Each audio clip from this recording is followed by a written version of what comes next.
Mark 1 தேவனுடைய குமாரனாகிய இயேசு கிறிஸ்துனுடைய சுவிசேஷத்தின் ஆரம்பம்.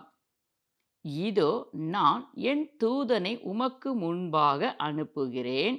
அவன் உமக்கு முன்னே போய் உமக்கு வழியை ஆயத்தம் பண்ணுவான் என்றும், கர்த்தருக்கு வழியை ஆயத்தப்படுத்துங்கள், அவருக்கு பாதைகளைச் செவ்வை பண்ணுங்கள் என்று வனாந்தரத்திலே கூப்பிடுடைய சத்தம் உண்டாகும் என்று தீர்க்க தரிசன ஆகமங்களில் எழுதியிருக்கிற பிரகாரமாய் யோவான் வனாந்தரத்தில் ஞானஸ்தானம் கொடுத்து பாவ மன்னிப்புக்கென்று மனந்திரும்புதலுக்கேற்ற ஞானஸ்தானத்தை குறித்து பிரசங்கம் பண்ணி கொண்டிருந்தான். அப்பொழுது யூதேயா தேசத்தார் அனைவரும் எருசலேம் நகரத்தார் யாவரும் அவனிடத்திற்கு போய் தங்கள் பாவங்களை அறிக்கையிட்டு யோர்தான் நதியில் அவனால் ஞானஸ்தானம் பெற்றார்கள். யோவான் மொட்டக மயிர் உடையை தரித்து தன் அறையில் வார்க்கச்சைகளை கட்டி கொண்டவனாயும் வெட்டி கிளியையும் காட்டு தேனையும் புசிக்கிறவனாயும் இருந்தான். அவன், என்னிலும் வல்லவர் ஒருவர் எனக்கு பின் வருகிறார், அவருடைய பாதரட்சங்களின் வாரை குனிந்து அவிழ்ப்பதற்கு நான் பாத்திரன் அல்ல.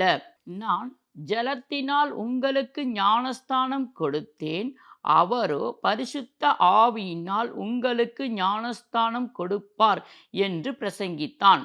அந்த நாட்களில் இயேசு கலிலேயாவிலுள்ள நசரத் ஊரிலிருந்து வந்து யோர்தான் நதியில் யோவானால் ஞானஸ்தானம் பெற்றார்.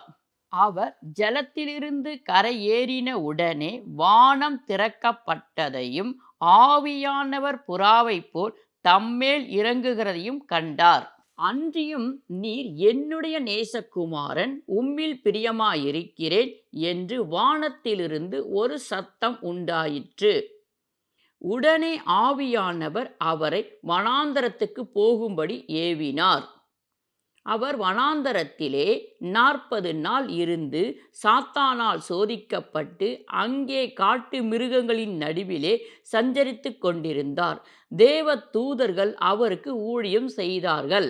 யோவான் காவலில் வைக்கப்பட்ட பின்பு இயேசு கலிலேயாவிலே வந்து தேவனுடைய ராஜ்யத்தின் சுவிசேஷத்தை பிரசங்கித்து, காலம் நிறைவேறிற்று, தேவனுடைய ராஜ்யம் சமீபமாயிற்று, மனம் திரும்பி சுவிசேஷத்தை விசுவாசியுங்கள் என்றார். அவர் கலிலேயா கடலோரமாய் நடந்து போகையில் மீன் பிடிக்கிறவர்களாயிருந்த சீமோனும் அவன் சகோதரன் அந்திரேயாவும் கடலில் வலை போட்டு கொண்டிருக்கிற போது அவர்களை கண்டார். இயேசு அவர்களை நோக்கி, என் பின்னே வாருங்கள், உங்களை மனுஷரை பிடிக்கிறவர்களாக்குவேன் என்றார். உடனே அவர்கள் தங்கள் வலைகளை விட்டு அவருக்கு பின் சென்றார்கள்.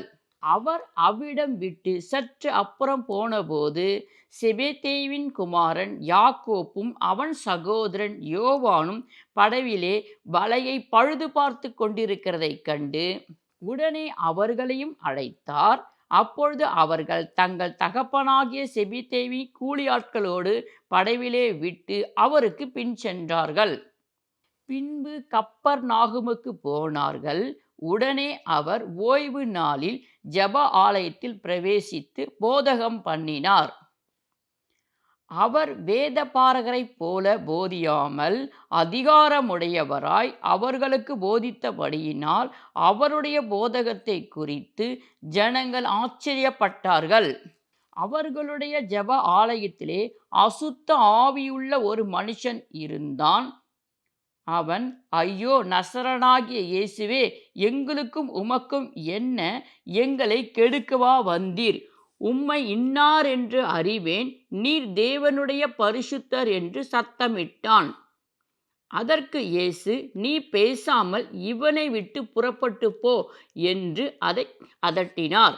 உடனே அந்த அசுத்த ஆவி அவனை அலைக்கழித்து மிகுந்த சத்தமிட்டு அவனை விட்டு போயிற்று. எல்லோரும் ஆச்சரியப்பட்டு, இது என்ன? இந்த புதிய உபதேசம் எப்படிப்பட்டது?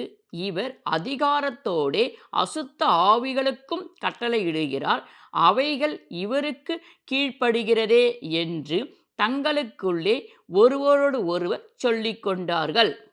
அது முதல் அவருடைய கீர்த்தி கலிலேயா நாடெங்கும் பிரசித்தமாயிற்று.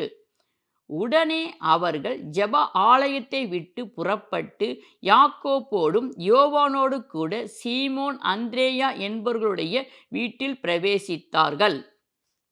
அங்கே சீமோனுடைய மாமி ஜுரமாய் கிடந்தால், உடனே அவர்கள் அவளை குறித்து அவருக்கு சொன்னார்கள். அவர் கிட்டே போய் அவள் கையை பிடித்து அவளை தூக்கிவிட்டார். உடனே ஜுரம் அவளை விட்டு நீங்கிற்று. அப்பொழுது அவள் அவர்களுக்கு பணிவிடை செய்தாள். சாயங்காலமாகி சூரியன் அஸ்தமித்தபோது சகல பிணியாளிகளையும் பிசாசு பிடித்தவர்களையும் அவரிடத்தில் கொண்டு வந்தார்கள். பட்டணத்தார் எல்லோரும் வீட்டு வாசலுக்கு முன்பாக கூடி வந்தார்கள். பலவிதமான வியாதிகளினால் உபத்திரப்பட்டிருந்த அநேகரை அவர் சொஸ்தமாக்கி அநேகம் பிசாசுகளையும் துரத்திவிட்டார். அந்த பிசாசுக்கள் தம்மை அறிந்திருந்தபடியால் அவைகள் பேசுகிறதற்கு அவர் இடம் கொடுக்கவில்லை. அவர் அதிகாலையில் இருட்டோடு எழுந்து புறப்பட்டு வனாந்தரமான ஓர் இடத்திற்கு போய் அங்கே ஜெபம் பண்ணினார். சீமோனும் அவனோடே இருந்தவர்களும் அவரை பின்தொடர்ந்து போய் அவரை கண்டபோது, உம்மை எல்லோரும் தேடுகிறார்கள் என்று சொன்னார்கள். அவர்களை அவர் நோக்கி, அடுத்த ஊர்களிலும் நான் பிரசங்கம் பண்ண வேண்டுமானதால் அவ்விடங்களுக்கு போவோம் வாருங்கள், இதற்காகவே புறப்பட்டு வந்தேன் என்று சொல்லி கலிலேயா நாடெங்கும் அவர்களுடைய ஜெப ஆலயங்களில் அவர் பிரசங்கம் பண்ணி கொண்டும் பிசாசுகளை துரத்தி கொண்டும் இருந்தார். அப்பொழுது குஷ்டரோகி ஒருவன் அவரிடத்தில் வந்து அவர் முன்பாக முழங்கால் படியிட்டு, உமக்கு சித்தமானால் என்னை சுத்தமாக்க உம்மால் ஆகும் என்று வேண்டிக் கொண்டான்.